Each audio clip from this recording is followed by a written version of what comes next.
श्री स्वामी समर्थ. स्वामी शिदोर या चॅनलमध्ये तुमचं खूप खूप मनापासून स्वागत आहे. आपल्या सगळ्यांच्या घराण्याची कुलदेवी असते. कुलदेवी ही आपल्या कुळाचा उद्धार करणारी आणि वंशवृद्धी करणारी असल्याने आपल्या देवघरात कुलदेवीचा टाक किंवा फोटो असेल तर नित्यनेमाने पूजा करावी, जेणेकरून ती आपल्या कुटुंबावर खुश राहून आपल्या परिवाराचे रक्षण करते. आपल्या परिवारावर येणारी संकटे आपत्ती ही आपली कुलदेवी दूर करते. कुलदेवीच्या नित्यसेवेने सुख समृद्धी आयुष्य यांची वृद्धी होते. पण तुमच्या हातून कुलदेवीची सेवा घडत नसेल तर अनेक अडचणींचा सामना तुम्हाला करावा लागू शकतो. बऱ्याच जणांना कुलदेवी माहीत नसते, त्यामुळे बऱ्याच अडचणी त्यांच्या आयुष्यात येतात. बऱ्याच जणांच्या देवघरात मूर्ती टाक किंवा फोटो असतात, पण त्यांची सेवा होत नाही.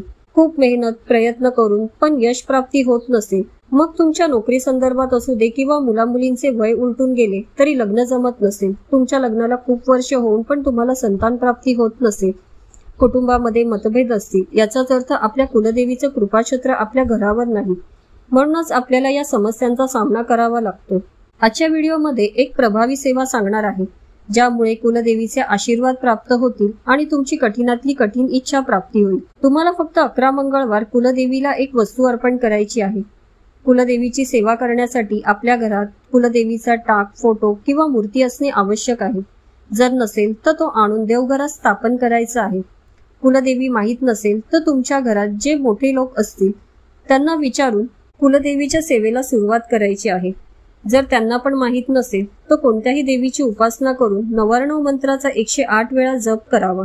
आपल्या घराण्याची जी कुलदेवी असते तिची सेवा आपण करतो त्यावेळेस आपल्या मुलामुलींचे शिक्षण, करिअर योग्य प्रकारे होऊन त्यांचा विवाह योग उत्तम प्रकारे घडून आणण्याचे कार्य आपली कुलदेवी करत असते. यासोबतच परिवाराचे आरोग्य उत्तम ठेवून बाहेरील करणी बाधा, नजर दोष यापासून आपल्या कुटुंबाचे रक्षण करते आणि आपल्या प्रगतीचे मार्ग मोकळे करून आर्थिक बाजू भक्कम करते.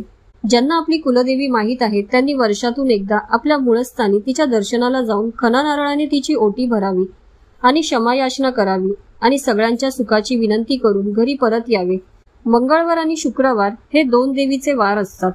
11 मंगळवार किंवा 11 शुक्रवार तुम्हाला ही सेवा करायची आहे. 11 मंगळवार तुम्हाला सकाळी उंबऱ्यावर हळदीचे लेपन करायचे आहे. सर्वात आधी तुम्हाला देवपूजा करायची आहे. पूजा झाल्यानंतर या सेवेसाठी संकल्प करायचा आहे. संकल्पामुळे आपण त्या सेवेशी बांधले जातो आणि ती सेवा आपल्याकडून करून घेतली जाते. त्यानंतर गाईच्या तुपाचा दिवा लावायचा. कोणतीही सेवा ही अग्नीच्या साक्षीने होतो. फोटो असेल तर पुसून घ्यायचा. टाक आणि मूर्ती असेल तर अभिषेक करायचा. अभिषेक केल्यानंतर जे पाणी असेल ते घरातल्यांनी तीर्थ म्हणून थोडं थोडं प्राशन करायचं आहे. फोटो, मूर्ती किंवा टाक एका चौरंगावर किंवा पाटावर ठेवायचं आहे. आणि पहिली सेवा जी करायची आहे ती म्हणजे कुंकुमार्चनाची. कुंकुमार्चन म्हणजेच देवीच्या चरणापासून मस्तकापर्यंत कुंकवाने केलेले अर्चन. हे कुंकुमार्चन 11 वेळा, 16 वेळा किंवा 108 वेळा करायचं आहे. कुंकुमार्चन करताना 99 मंत्राचा पठण करायचं आहे. ओम ह्रीम क्लीम चामुंडाय विचे हा 99 मंत्र आहे. याचं पठण करत कुंकुमार्चन करायचं आहे.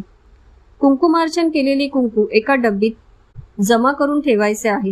हेच कुंकू तुम्ही प्रत्येक मंगळवारी किंवा शुक्रवारी देवीवर कुंकुमार्चन करण्यासाठी वापरू शकता. वारंवार या कुंकुवावर सेवा झाल्यामुळे कुंकुवामध्ये प्रचंड शक्ती निर्माण होते. ज्यावेळी एखाद्या महत्वाच्या कामासाठी तुम्ही घरातून बाहेर पडता त्यावेळी हे कुंकू कपाळी लावून गेला तर तुम्ही ज्या कार्यासाठी गेला आहात त्या कार्यात तुम्हाला यश मिळते. एवढी प्रचंड ताकद या कुंकुवामध्ये असते. कुंकुमार्चन झाल्यानंतर 2 वस्तू देवीला अर्पण करायच्या. त्याआधी देवीला हळद, कुंकू, अक्षदा अर्पण करून धूप दीप ओवाळून घ्यायचा. प्रत्येक मंगळवारी किंवा शुक्रवारी खडीसाखरेचा नैवेद्य देवीला अर्पण करायचा. तुम्ही तांदळाची खीर देखील नैवेद्यामध्ये देवीला अर्पण करू शकता. तुम्ही पहिल्या दिवशी देवीला जो नैवेद्य दाखवला आहे तोच नैवेद्य पुढचे 10 मंगळवार तुम्हाला दाखवायचे आहे. मंगळवारी देवीला गजरा किंवा वेणी अर्पण करायची आहे. सगळ्यात महत्वाची वस्तू, ही वस्तू अर्पण केल्याशिवाय तुमची सेवा पूर्ण होणार नाही. ती वस्तू म्हणजे एक पानाचा विडा तुम्हाला देवीला अर्पण करायचे आहे. हा विडा तयार करण्यासाठी 2 जोड विड्याची पानं घ्यायची आहे. त्यावर काच, चुना लावायचा. बडीशेप, केशर, खडीसाखर आणि न विसरता वेलची टाकायची आहे. हा विडा तयार झाल्यानंतर वरती आपल्याला फूल असलेली एक लवंग लावायची आहे आणि हा विडा देवीला अर्पण करायचा. सकाळ संध्याकाळ देवीची आरती करायची. त्यानंतर देवीकडे क्षमा याचना करायची. माझ्याकडून नित्यसेवा तुझी घडली नाही, पण इथून पुढे तुझी नित्यसेवा करेन. माझ्या कुटुंबावर तुझा आशीर्वाद कायम राहू दे. माझ्या चुका तू पदरात घे आणि माझ्या इच्छा मनोकामना तू पूर्ण कर, अशी देवीकडे प्रार्थना करायची आहे. देवीला जो खडीसाखरेचा आणि पानाचा विडा अर्पण केलेला असतो तो घरातील मंडळींनी वाटून खायचा आहे. बाहेरील व्यक्तीला हा प्रसाद चुकूनही द्यायचा नाही. सेवेदरम्यान तुम्हाला तुमच्या कुलदेवीचा आशीर्वाद मिळू शकतो. जरी तुमची इच्छापूर्ती झाली तरी संकल्पित सेवा तुम्हाला पूर्ण करायची आहे. अशी ही देवीची सेवा तुम्हाला सलग 11 मंगळवार किंवा 11 शुक्रवार करायची आहे. मासिक धर्म आला तर तेवढा मंगळवार किंवा शुक्रवार सोडायचा आहे आणि पुढे ही सेवा सुरू ठेवायची आहे.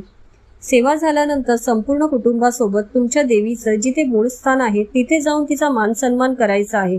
तुमच्या कुटुंबावर तिचे आशीर्वाद राहावे यासाठी प्रार्थना करायची आहे. तुमची इच्छा पूर्ण झाली पण तुम्हाला तुमची कुलदैवतच माहीत नाही तर तुम्ही 3.5 शक्तीपीठापैकी तुळजापूर, कोल्हापूर, माहूरगड किंवा सप्तशृंगी यामधल्या एका ठिकाणी कुलदेवीच्या दर्शनाला जाऊ शकता आणि देवीचा मान सन्मान करू शकता. आजवर न केलेली कुलदेवीची ही सेवा करायला सुरुवात करा आणि आपल्या समस्या मार्गी लावा. आजचा व्हिडिओ आवडला असेल तर लाईक कमेंट नक्की करा. श्री स्वामी समर्थ.